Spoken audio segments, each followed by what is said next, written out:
America is being invaded by a prehistoric monster. But it's been invading like this, like clockwork, for over 450 million years. We've harvested these unsuspecting aliens and crushed them up for fertilizer and fishing bait. We've even sucked out its blood to make our medicine. Extraordinary stuff. But now, it seems this resilient weird creature may be on its last 12 legs. Are we the final nail in the coffin of the horseshoe crab? I'm Nick Baker, and ever since I was a boy, I've been patrolling museums in search of the oddballs of the natural world. And I'm still at it. But I want to feel the pulse of my living, breathing heroes of evolution. And to do so, I need to travel the world, from the rainforests of Borneo to the Australian outback, to unpick all these creatures from their dusty bottles. Welcome to the weirdest show on Earth. Now, normally, when I go looking for a weird creature, it requires me gallivanting through a rainforest or some far-flung corner of the Earth. However, this one comes to me, and it's as regular as clockwork.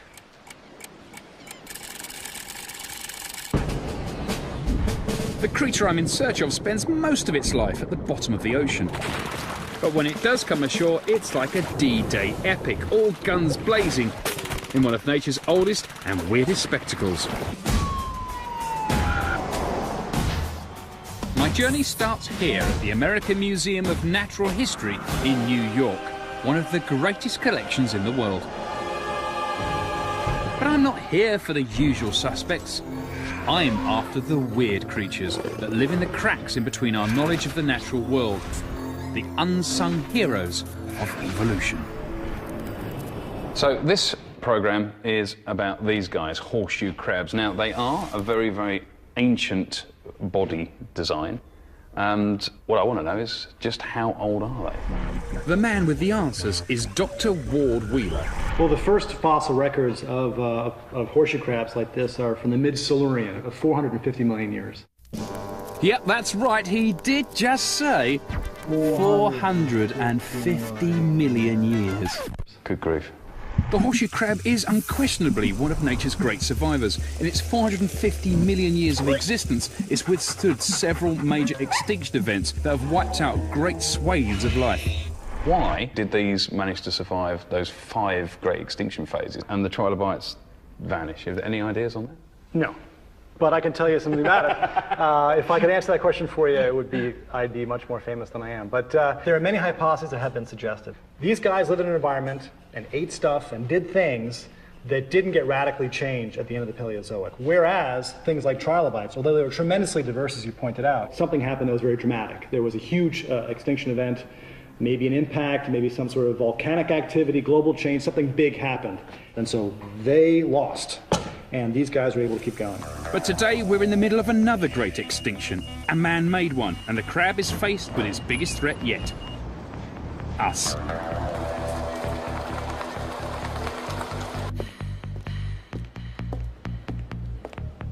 So I want to meet this weird survivor to find out just how it's withstood nearly 500 million years and whether today it really is reaching the end of the line. But I'm not going to the ends of the earth. In fact, all I've got to do is get out of New York City. But not far outside the city limits. It feels like I'm stepping back in time.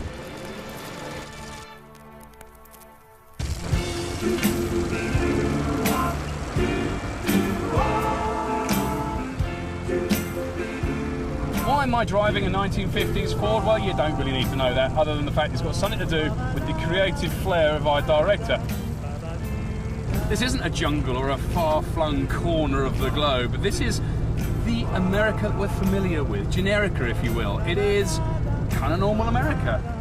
But the animal we're here to see, the animal that is our weird creature for this show, and an animal which is very much part of what makes Delaware such a unique state, has got quite a lot in common with this. It is mechanically beautiful, it is a design classic, and it is designed to endure the ravages of time.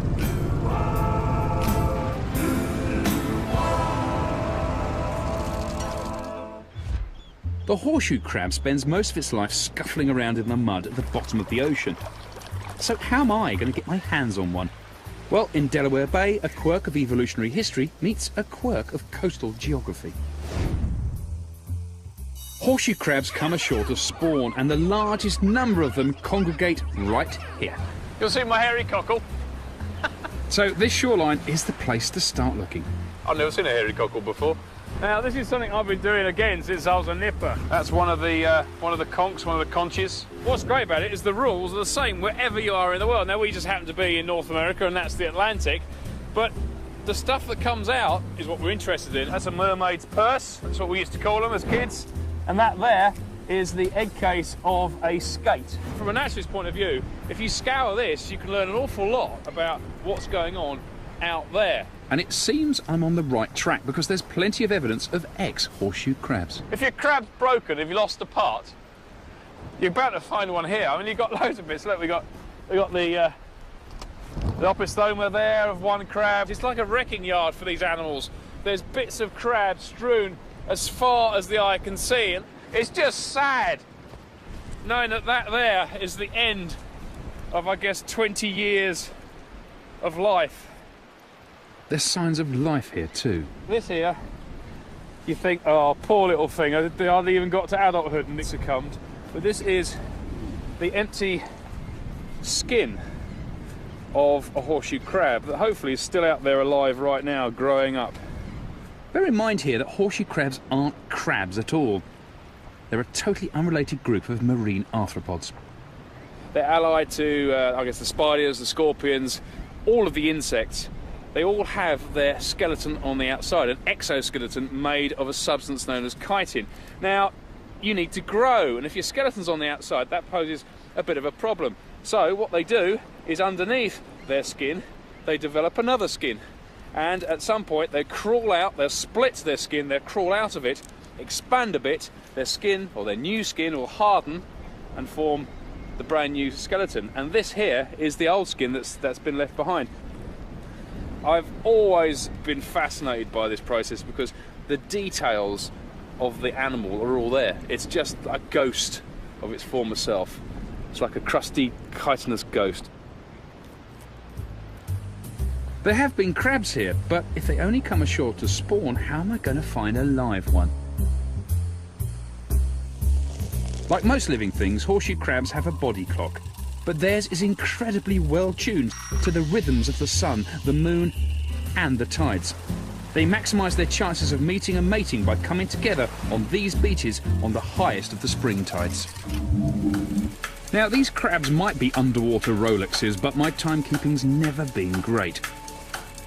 And with moons and tides and time differences that juggle, the question is, have I got my timings right to be here when the invasion lands?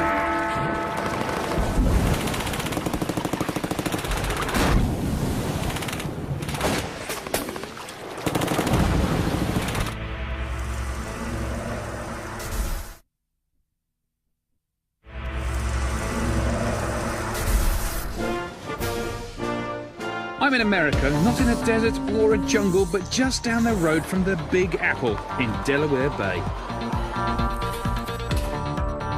I'm searching for the half-a-billion-year-old horseshoe crab to understand how it survived so long and why it's under threat today. Now, there's plenty of dead ones around, but how do I time it right to witness their unique annual spawning? Back to the museum and Dr. Ward Wheeler. They spend most time on the continental shelf during the year, and then they want to come up and congregate to mate. So they're not congregating normally. No. So in the high tides of the spring and early summer, you get immense numbers, where an entire beach will be just covered with pairs. And the idea is that there's some photo period as the days get longer and it gets warmer, that many creatures sense spring coming that way. Many arthropods, in fact, do. They have very, very accurate photosensors. So it's really a combination of temperature, photo period, to get this immense number out there at one time. So it's back to Delaware Bay and time to follow a bit of local knowledge. On the evening of the spring new moon, I've come to Pickering Beach with resident ecologist Glenn Galbraith. This is my favorite beach for this because it never fails to impress. As the tide peaks, it seems that we and the crabs have synchronized our lives perfectly. And we've just stumbled upon a breathtaking invasion, one of nature's greatest and weirdest events. Oh my goodness, look at this. This is the yearly spawning ritual of hundreds of thousands of weird creatures. And the sea is bristling with, if you look, it looks just like a load of pebbles, but they're not. Every single one of these is a horseshoe crab. Horseshoe crab. As far as the eye can see and beyond, the tide line is a crawling carpet of crabs, visitors from another time. So really, you're just seeing a fringe of a big event that's occurring right here. This is just their turn. Yeah. Just an orgy. I mean, I'm not used to this. Normally, this programme involves me looking for something I don't stand a chance of seeing and lumbering about for a whole hour trying to find it as a show, and then usually failing or getting a distant glimpse of it. This is like... This makes up for all my slightly sparse programmes in the past. Horseshoe crabs spawn each spring on high tides, with the peak appearing at nighttime high water on full and new moons. They use their impressive array of eyes together with depth and current sensors to tie them into the planet's lunar and solar rhythms. And when the time's right, they launch one of nature's most spectacular mating frenzies. Look at that. I'm not going to be able to do much tonight. I'm just going to be just getting over it. This astonishing spectacle has been played out somewhere on the planet for nearly 500 million years. So what can it tell me about how the crab has survived this long? Well, it goes without saying, to survive, a species must be good at reproducing, and the strategy the crab has adopted has withstood the test of time. Forget quality, this mating game is all about quantity. We're talking orgy. And you get an idea of the scale of the breeding going on because, well, over here, look, see this frothy stuff? That there is almost certainly a matrix of seawater that's been whisked up. And the reason it's formed this lovely foam is that is basically crab sperm. And there's so much of it, or so much of this matrix all over the beach. It just gives you an idea of how much of it is going on in front of us. And where the sperm white sea laps against the shore, the females have done their part too. Well, Look at that, yes. So that's an egg cluster. yep. That's an egg cluster that was churned up by one of the other females. And this is a complete cluster, or is that just No, part? the cluster would be about the size of a golf ball. And, so and this how is many just a eggs portion in each of one of those clusters? About 4,000 or 5,000. And then how many of those will each female lay a night? She'll do maybe about 4 or 5 of them. Wow. And she's holding about 90 to 100,000 eggs. That was my next So question. she's only getting rid of about 20,000 of them tonight, and then she's going to have to come up in subsequent tides to get rid of the rest of And them. then you multiply that number by the number of females. Quite a lot of on this eggs. 90% or more of these eggs will actually hatch out, but only about 33 out of a million will make it to their first year.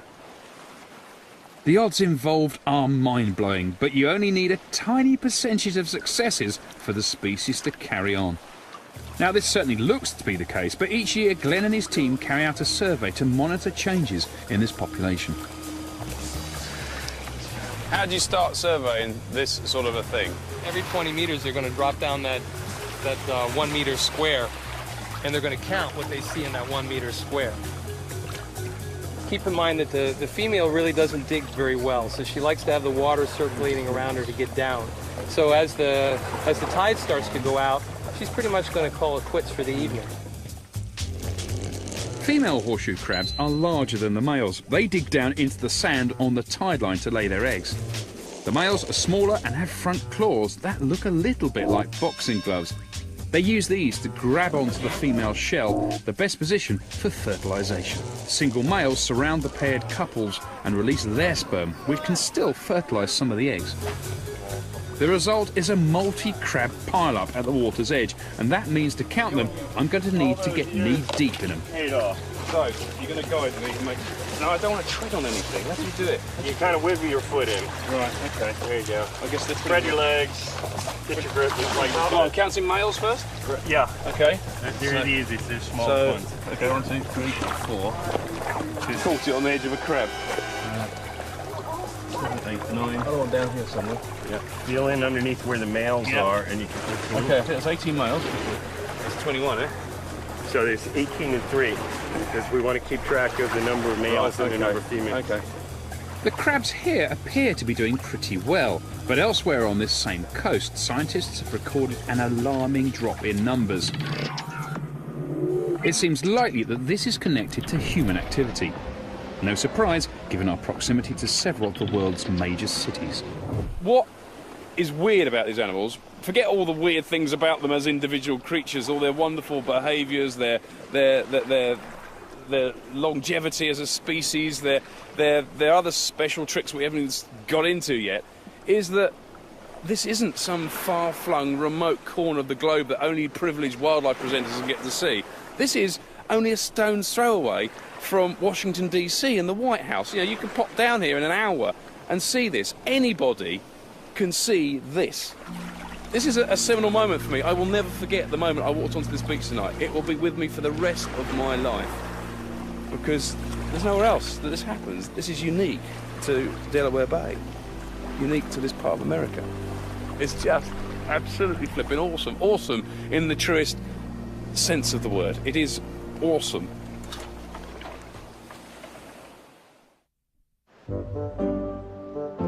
The next morning, I'm back at the beach. The major spawning event may be over, but a number of crabs do nest on the daytime high tides, and it gives me a chance to examine weirdness perfected, the body design that has steered my target creature through the ages. Well, I've sort of recovered a little bit from my first experience of horseshoe crab spawning. However, not that much. I'm still totally mesmerised by these animals, and I'm trying to work out why that is. And for me, they're just really beautiful. Anyone who likes old cars will like horseshoe crabs. There's something about them. They are a natural design classic, and its beauty, for me, is in its functionality. It just works. And it's very simple. 3 bits to its body. So you've got the prosoma at the front, which is what gives them their name, horseshoe, or originally horsehoof crab. It's like the head and the thorax combined. And here, you've got the rear plate here, prosoma, and on the end, you've got this tail, or telson. It's not really a tail. But then you look at these animals individually, and each one of these carapaces bears a whole bunch of scars, little bumps, little nicks, well, some of them not so little, some of them are massive, great big cavities. And this one I know is a female because I can see now where the male has hooked on with his claspers. You've got these little holes at the back there. And that's just the top side. It gets really interesting when you flip them over. She's going, right, I'm getting on with my business now. So far, so peculiar, but it's underneath that shell that this creature hides its real extraterrestrial weirdness. So, we've got 6 different pairs of limbs here. That's 6 pairs, so 12 in all. You've got the first ones here, like little nippers. They're used to push food very daintily into the mouth, which is right in the middle here. The second set, in the male, are very, very distinctive because they've got like a little boxing glove on the end of it. That there is the mechanism that grips, that she hooks around the base of the female shell. Then all the other legs have got a little nipper on the end of them, and they're also used for, well, walking as well as pushing food, again, towards the centre of the mouth. But the coolest bit is this flange and flappy thing there. Look at that, opens up like a flower. Those are the pushing legs, and they're used to push the crab through the substrate. And they're really a neat design, because if you think about it, when they're drawn forward through the sand, they close up and offer very little resistance. And then, when you want to push back on them and move your body through the sand, they splay out like a flower almost, like the petals on the flower. And that provides a great surface area to push back on, and I quite like that. And then at the base of these limbs, you've got these flappy things here, which are the gills, the gill plates. And each one of these is further divided into loads and loads of plates. It's a very, very beautiful thing. But in a nutshell, it's not really a nutshell, in a crab shell, that is a horseshoe crab. So I'll pop him back. It may look like a vicious alien invader, but this arthropod is bent not on aggression, but on simply surviving. Even its formidable-looking telson isn't a weapon. It's a life-saving roll bar. There we are, look at that, perfect. The horseshoe crab's design may be flawless, but to survive for 500 million years, a crab needs much more than just armour plating. And I want to know what other tricks this creature has up its 12 sleeves that have seen it endure longer than almost anything else on the planet. Extraordinary stuff.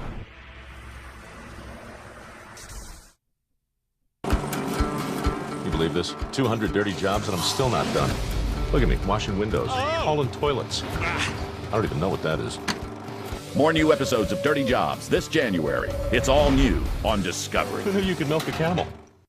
The captains are back for their biggest season ever. And this time, everything is on the line. Get out of my wheelhouse now! New on DVD, Deadliest Catch Season 4. Experience all 16 episodes, plus all 5 episodes of After the Catch. If it ain't hell, they ain't happy. Let's go! Grab it, boys! Visit DiscoveryStore.com and own yours today. DiscoveryStore.com. It all starts here.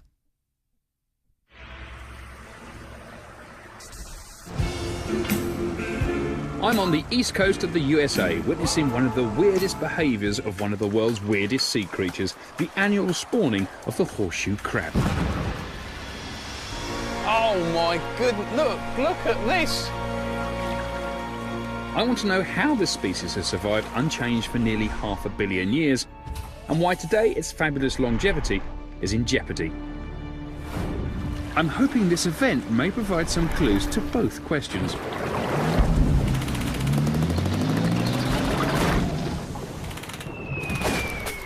And when dealing with such an ancient survivor, it comes as no surprise to see that many of these crabs have been in their own wars. Now this is something we have seen at night, but obviously in daylight it really allows us to enjoy this animal's disfigurement, I guess. Now he has survived for a long period of time after he took this hit. I don't know what would have made the wound like this, perhaps a turtle, perhaps some other predator earlier on in his life. But the key to this is he survived it. It hasn't done him any damage, no real effect. This animal could still go ahead and breed and mate and reproduce. And it's possibly one of the secrets to their success. Now, when these animals do take a hit, they're incredibly robust. Obviously, physically, they're armour-plated. But if they do get wounded in some way, they have compounds in their blood which can very quickly clot and repair the damage. So how does it do this? Well, the sea is full of bacterial endotoxins, poisons that become dangerous only if they enter the blood. Unlike our blood, which is iron-based and red, crabs have copper-based blue blood, and this contains a secret ingredient. When a crab takes a hit and is wounded, its blood comes into contact with the endotoxins. It instantly forms a solid clot. This remarkable chemical response keeps the crab's blood in and the dangerous endotoxins out. I mean, what other animals do you know that you could put a gaping hole in the side of their head like that and they carry on to reach breeding age and still function as an animal? There's not many. It's almost a miracle. And it's this quality and sensitivity which humans have also harnessed. In the 1970s, scientists isolated the secret clotting ingredient of crab blood, creating a test product that's still used today worldwide to ensure that pharmaceuticals are sterile and non-toxic to us. If you've ever had a vaccination, you can thank the horseshoe crab that the injection didn't kill you. Our crab may have magic blood to save its skin, but the biggest challenge to the longevity of any species is passing on these useful tricks to the next generation. It's called reproduction, and it's the art of finding a mate. The horseshoe crab maximises its chances of reproductive success with its shoreline orgies, but in its multitude of species, nature has thrown up countless other ways of attracting the opposite sex. Some use dazzling plumage, others elaborate courtship displays, others still chemical scents or seductive calls. In spring, everyone's at it. Oh, it looks like he's getting it. And just behind the landing beach, I've stumbled upon Frogs Reunited, a group of animals taking the vocal approach to a deafening extreme. This is the perfect way of spending an evening. Sure is. We head inland for an evening to meet up with herpetologist Jim White, who's been studying this seasonal pond for 20 years, and he's off to show me how its inhabitants find a mate. Now, I've done a little bit of herping in this part of the world, but I've never done it with someone who knows their stuff, so I'm looking forward to this. I need your guidance on a few things. So, And as dusk falls, the creatures we're looking or listening out for start their chorus. Ooh. Name that frog in one. That's crazy. They're really getting going now. That's your American bullfrog. 10 of. Apart from 2 frogs are calling pretty well.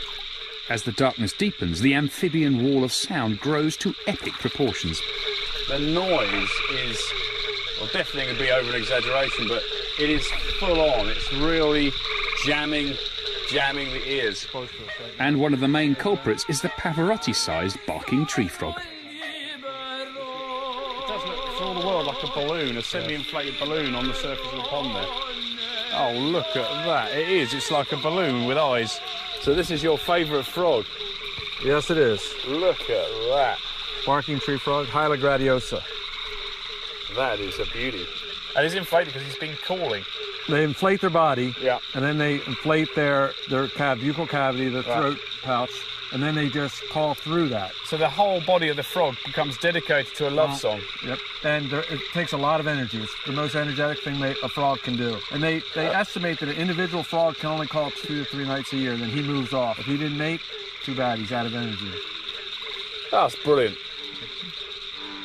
The loudest amphibian here is also the largest. It's the Barry White of the frog world. And I'm going to try and catch one.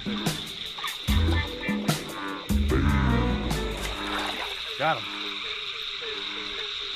Good job. Wow. That's a nice one. That's a nice male. And this is the one that sounds, well, like a cow, like a bull. This is the bullfrog. And that is a very handsome frog. So this is the biggest frog in North America, Yes, Jim, right? It's the largest frog in North America. It's so solid. And this is a major predator. We kind of think of frogs just eating the occasional bug or stuff like that. But it is a frog eat frog world in this pond. And these will quite easily put away a lot of the smaller animals we hear calling around us tonight. It is solid muscle. That is a big, chunky frog. I can tell it's a male. One, obviously, it was making a big, loud call. Also, very, very large tympanum. The ear disc here and the side of the head gives the game away. It's much bigger than the eye. And it's the size of this ear that tells us how this creature finds a mate and avoids the competition. This is an animal that's clearly got very good eyes, so they can see, and they can probably see a lot better than we can at night. But obviously it's an audio world, and they really are using the sound. It travels great distances, and a pond like this is massive. And you think they can bring in females from quite a range, you know? Wow. Thank you very much, Mr. Bullfrog, for letting us handle you like that for a while. So, what's this amphibian orchestration got to do with the horseshoe crab?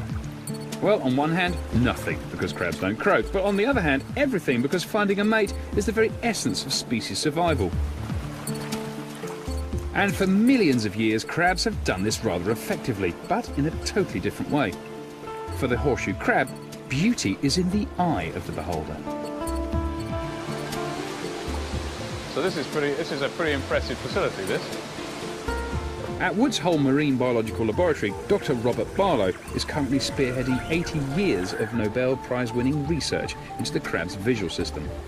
And the eyes that we study are located right here with my fingernail. So this is your speciality, is the visual system of a horseshoe crab. These animals have one of the most interesting eyes in the animal kingdom.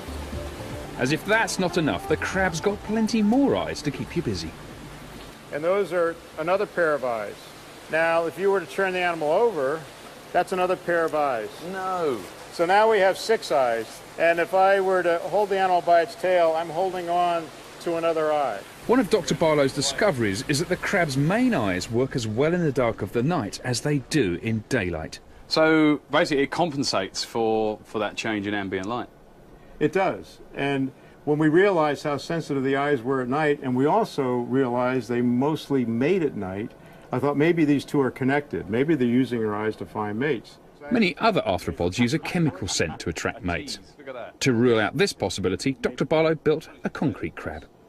This we put in the water's edge, just where the animals are mating, and we wondered whether males would find this attractive. This is a casting of a female, and it's cement.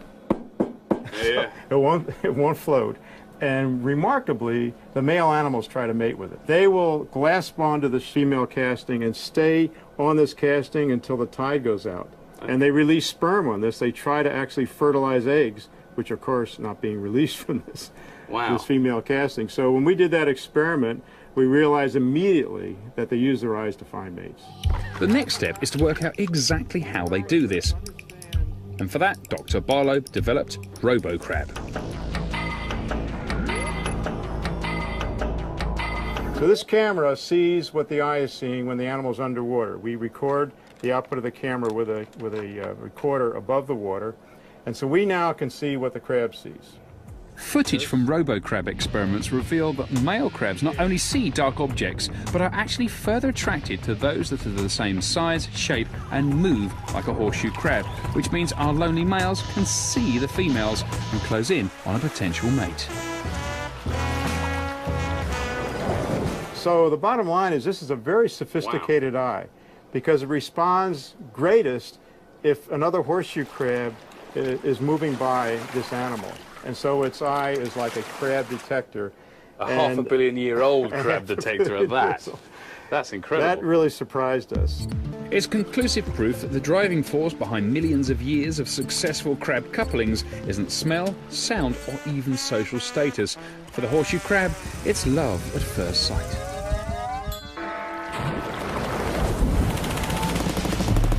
So, our crab has fought its way through geological time with an amazing arsenal of fantastic healing powers, bomb-proof body clock, 20/20 vision, and safety of numbers. It's a strategy whose success has resounded for nearly 500 million years and through the planet's most cataclysmic extinctions. And if it's got this far, surely we don't need to worry about it today. Well, sadly, we do. In the last century, vast numbers of crabs were harvested for use as fertiliser, and this overexploitation isn't just confined to the black and white past.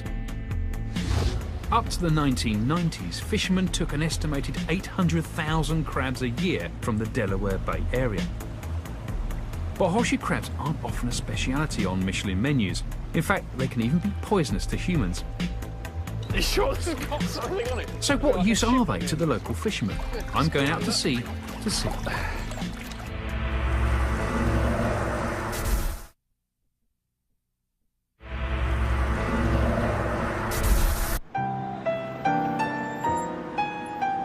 I'm in the USA, not far from the bright lights of New York City. I've come to Delaware Bay to witness the mass spawning of the horseshoe crab. Now, it's a scene that has withstood the ravages of time and dodged the bullet of several mass extinctions. But today, the crab faces its biggest threat yet. That's us. Although exploitation on this scale has been banned, they are still a key ingredient in catching Delaware's tastiest mollusk. Got an idea about the crabs, but now we're investigating a little bit about what their traditional uses have been and one of the potential problems of using them as part of the fisheries for other species. Well, to hopefully see what one of those other species is, and also to see a trap in action, we're heading out to check on a couple of pre-baited pots now. Hopefully we got something in them. Concerned by declining crab numbers, the University of Delaware have been studying the crab's use in fishing. I've hitched a ride on one of their high-tech research boats. On the green rope. But I've still got to pull the pots the old-fashioned way. Yeah. You sure this has got something on it? A bit like a ship on the end of this one. Goodness me, it's a slippy one. It's gone under. Hang on. Right, there's the pot. Well, it's got a conch in it. Have you have a look? The prized delicacy that this coast is famous for is the sea snail called the conch or conch. Whew, right. Well, this is what it's all about. Very, very good eating. The bit that's good eating is the foot, but you can see that there's a big solid lump of muscle there. This here is the operculum, and they use that like a back door, so they use to seal the entrance to the shell. You got the siphon there as well in its little groove. That's pretty cool. But again, to really understand what it's all about, you need to see the snail come out of its shell and go cruising around on the bottom. And there are scavengers, which is why they're attracted to the horseshoe crab bait in the first place. Surely, though, any old rotting bait at the bottom of the sea would attract these guys. Why use horseshoe crabs? Perhaps I need to talk to a fisherman like Thumper. They really do work better as a bait for conchs than anything else. Yeah, anything we've ever tried. We tried everything from tomatoes, dog food, geese, you know, we tried everything, you know. And do you have any theories as to why that might be? You're saying it's the females in particular? Yeah. Now the bucks will catch some if you don't have anything else. You know, it's a second up bait. You would think that because the female has eggs in it, that it might be because of the eggs. But obviously, if a buck will catch also, then he doesn't have eggs. It must be some attracted in the blood. Right.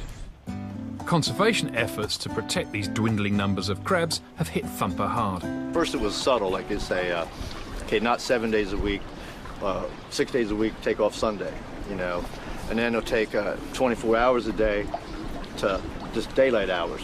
Right. And so those are big cuts right there, you know. And then, of course, it went from getting rid of the females to just males. The restrictions have put fishermen like Thumper practically out of business, and it seems particularly harsh when there are so many crabs stranded on the beaches. Horseshoe crabs, they were always considered as a nuisance. They come up, and after the breeding season on the beach, the males and some of the females, they don't make it back. A high number of them, more than what the fishermen use, just lay on the beach dead, just to stink into high heaven. And they used to pay to come, you know, have people just, you know, throw them away. They didn't even use them as fertilizer, just throw them away. They stink, you know. Just assuming the scientists are right and the horseshoe crab population has taken a hit because of their use traditionally as a bait, where do you stand then? Well, then I guess it's time to adjust our lifestyle for real, you know. Yeah, we don't want to drive anything to the brink of extinction. That's not what we're about. In fact, Thumper is already diversifying, catching any other fish that he can find a market for. And one of these is so bizarre, it's worthy of its own show. And this is like a secondary weird creature. Yep. So what are they called? Oyster crackers, or we call them toadfish. Oyster crackers, toadfish. Yep. Oh, they're blooming brilliant. Have you seen a fish so ugly? Oh, look. And that's how they crack the oysters. Look at the teeth. They're like flat buttons of bone, perfect for doing just what their name suggests. I imagine. I think that's actually it's a very likable fit in a kind of ugly kind of way. There you go. Ready? Yeah, I'm ready. Just don't stick your finger in his mouth. Yeah, and as long as you touch his belly, he's okay. But he's got little giggers right there. Right. Just look at that. Isn't that the most peculiar fish you've ever seen? It's got charisma, and they're not doing it now, but earlier on. But they make this kind of gurgling noise. And they also have a spawning ritual, which they're getting ready to do right now. They're doing a spawning dance. They're down there inside the hall. You can hear them. Into the water? So they are a vocal fish? Yep.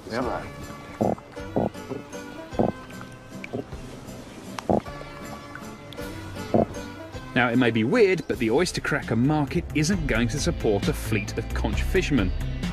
But now some clever scientists may well have discovered the crab's seemingly magic ingredients.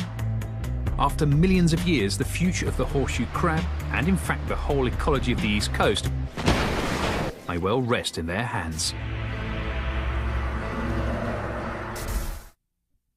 I love the mountains. I love the sun so bright. I love the crabfish. I love the stars at night. I love the whole world. So many things to see. Boom-de-yada. Boom-de-yada. Boom-de-yada. Boom-de-yada. I love the Big Bang. I love Costa Rica. I love the future. I love when humans fly. I love the whole world. No place I'd rather be. Boom-de-yada. Boom-de-yada. Discovery Channel takes you everywhere you want to go. Now let the world come to you. The new Discovery Channel app for iPhone puts the best of Discovery in the palm of your hand. It's got quizzes, photos, news on science and our world, videos from your favorite shows, all for free. The new Discovery Channel app for iPhone. Download now. Be a fan of the world.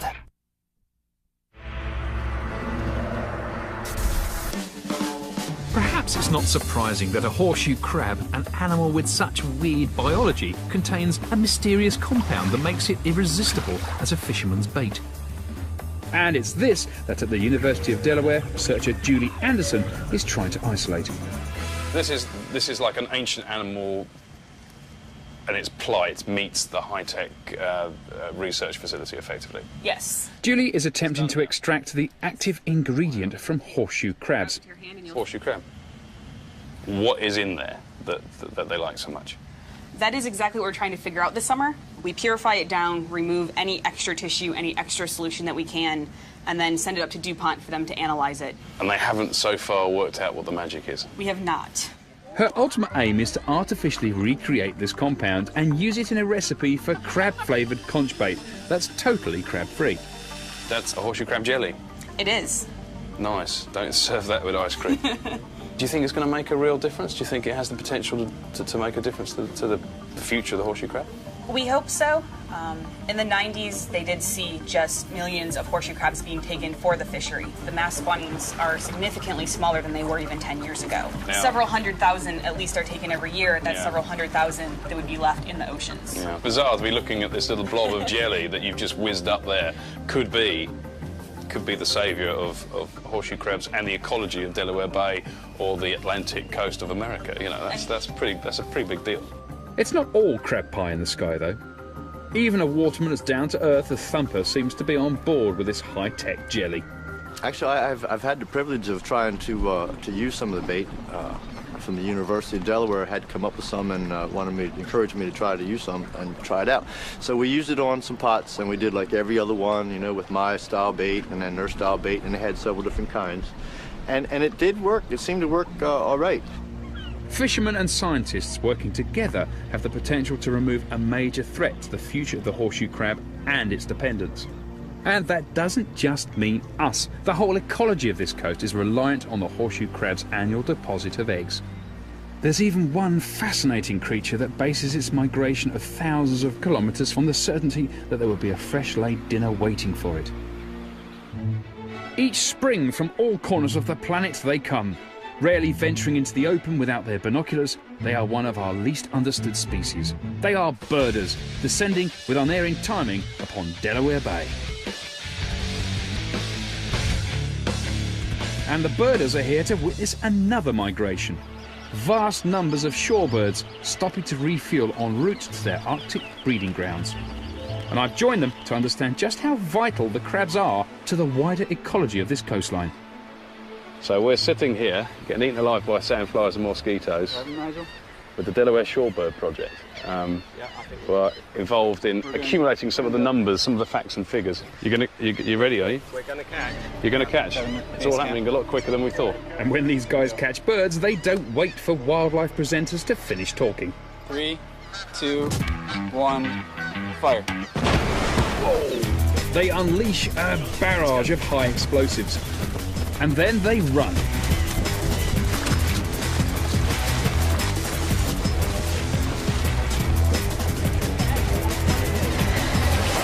This is a shade to go down and calm down. Now this may look chaotic, but it's precisely planned to minimise stress for the birds.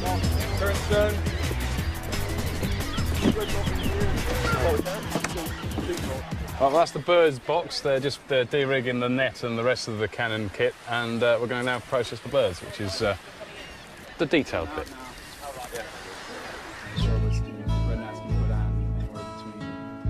Red knots, turnstones, sandlings and semi-palmated plovers are all en route to the Arctic, a 2,000-mile non-stop flight from here.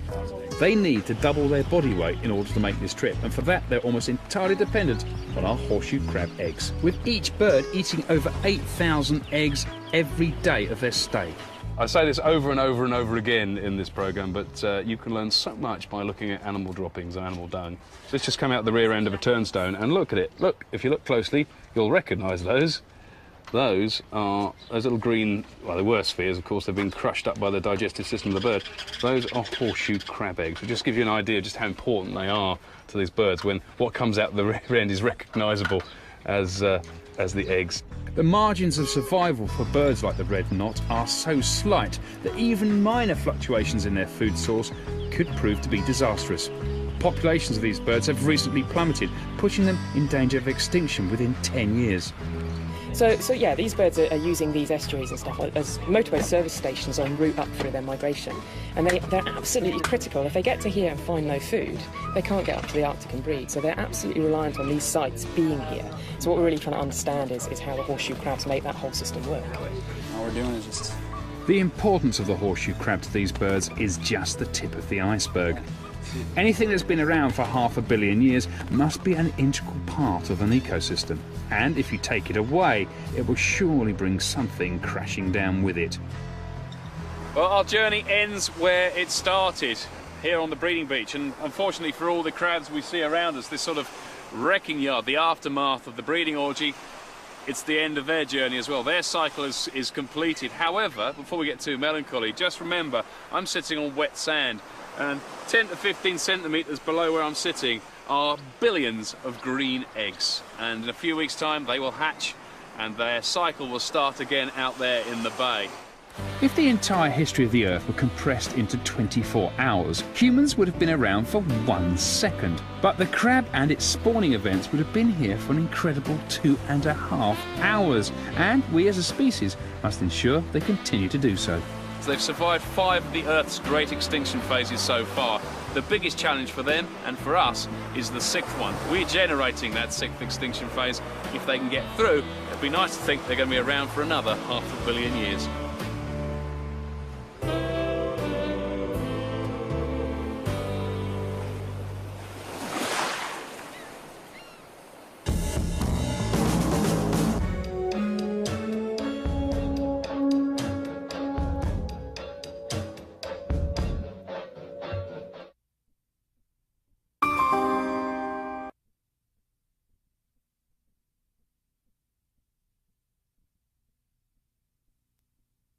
Before it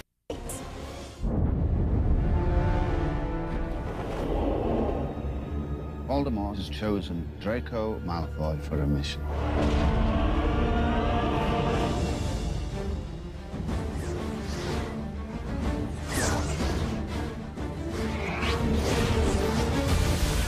These are mad times we live in, mad. In my life, I've seen things that are truly horrific.